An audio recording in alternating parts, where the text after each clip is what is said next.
Hello, my name is Monica Williams, and in this video series we're going to be talking about breathing and how to breathe the most efficiently for both taking in air but also releasing air, which is very important in playing a wind instrument.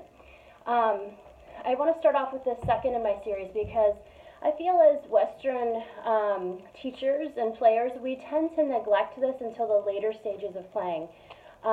One of my favorite stories when I was talking to someone that was a teacher teaching the Ditsa in China was they said that in their school system, students learn this Chinese flute that's kind of bamboo, kind of like we do a recorder in our schools. But they start off the students in a very different way than we do our band instruments, which I thought was really interesting. They have all the students lie down on the ground and they learn to breathe from their stomach.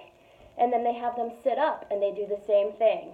And then they have them stand up and they do the same breathing exercises. Only then are they put a flute in their hands. And I thought that was a beautiful lesson because it is really important. We're a wind instrument. And how we take in air and how we expel air is factors of so many things. Tone, articulations, intonation, the list goes on and on. So, where do we breathe from? A lot of times if I see a player trying to take in a big breath, if I tell a little kid to take in a big breath, a lot of times I see this motion, which is most of the air is in the top part of my body and my chest. And the problem with that is it's not as big of an opening, the top part of my chest. There's rib cages right here, so I don't get as much expansion in my lungs or therefore air quantity. And then I'm also under pressure when I do that, so I breathe in like this. I want to let it all out right away. You can try that if you want. Take in a big breath, hold it, and notice the pressure that's building up so that when you release it, you want to release it in a big amount. So the equivalent of that would be like blowing up a balloon and then just letting it go, and it's gone in like 2 seconds, as opposed to blowing up a balloon and kind of pulling the edges and letting the air escape slowly. It's not under as much pressure.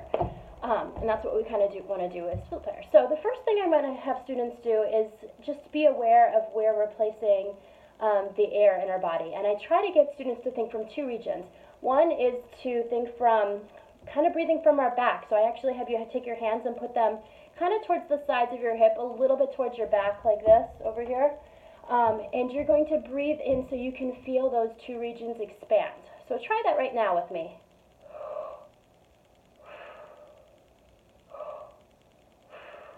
In some of the air, it does come a little bit to the chest, but most of it is coming down there. And you might want to pause the video right now and try that if you can't feel it there, and see if you can get more of that placement. Try to relax your shoulders if it's coming up to the top region. The other thing I have students do is take their hand and put it on their stomach. That's another way to feel the air placement down lower, so the bottom of our lungs are expanding. So when you do this, your stomach actually comes out. And you can do this with one hand kind of towards your heart and one hand on your kind of your lower stomach, near your diaphragm, and make sure that the air is coming into the lower part of your body. So that's where the air placement goes. The other factor of breathing is how we expel the air. To get a good flute tone, we need to have a nice, consistent, supported airstream. I use the word support a lot, but sometimes when I use the word support, it gets translated into force. And we don't want the word support to mean force. It just means a gentle area of origin that we're kind of bringing the air from. So to do this, I like to use a candle. And if you're underage, do ask a parent before doing this. But I'm going to bring a candle out. Maybe this isn't the best candle for this, but it's just a candle. And when I bring in the air, I'm going to blow gently so that the flame is kind of always flickering, but actually never goes out. It's a constant airspeed, but it's not so much that it blows the candle out. So I'm going to breathe in one, like a quarter note breath, fill it in very quickly. I'm going to keep my throat open as I do this, so all the air goes to the bottom, and I'm going to expel. I'm going to do this for 4. And you can do this with me if you want to find a candle. You can do that, or just do it on the palm of your hand so you can feel this. I'm going to blow as if I'm blowing through a straw, so there's going to be an opening right here. Okay, so in 1, out for 4.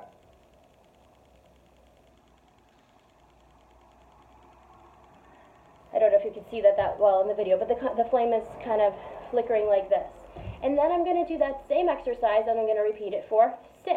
So I'm going to go in 1, up for 6. 1, 2, blow for 6. 3, all the way for 6. And you can repeat that. I won't do that for time's sake right now, in an 8 and a 12 cycle. That'll just get you to be blowing really consistently so that you can practice that constant speed and also the control of that exhale. The final little element in this is that the lips, how we're going to talk about in later series, or embouchure, is the very final straw in which the breath is controlled. So it's a small opening, not a squeezed opening, but a small opening and a constant airspeed that's kind of escaping. Another way to think of this is a sigh. Most people, when you breathe in once, you let it out. But instead of letting it all out at once, you're kind of containing it with the lips. So you breathe in 1, and then out. And you can actually feel that airstream. You should feel a nice constant air pressure. As you're doing this, as I mentioned once, the throat should be open. One way to do this is to make sure that you're not hearing any kind of breathy, gaspy sounds. That means your throat's kind of closed. So if I do this, you kind of hear this he kind of thing. That's kind of a loud breath. It's a little intrusive in phrasing for flute playing, so that's another reason to do it. But the other thing is that you're not going to get as much air in. You want your throat to be nice and open. So when I do this, I think of O, kind of an OH backwards. And I think of that. It's very open, and sometimes I illustrate that. It just helps people kind of get more air in. That'll help you get air in quickly, and then expel the air out in a gentle, consistent manner. And if you want to try the exercise lying down, most people can breathe a little bit more naturally from their lower region or their stomach when they're lying down. That's why they did that in that earlier exercise I mentioned with the Chinese ditsa.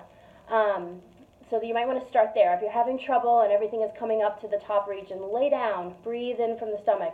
Another thing, you can do this outside of the flute, is, it's a good breathing exercise before you go to bed at night. You lay down on your back, put your hands on your stomach, and just let it rise up and down, and notice how that feels very natural to do.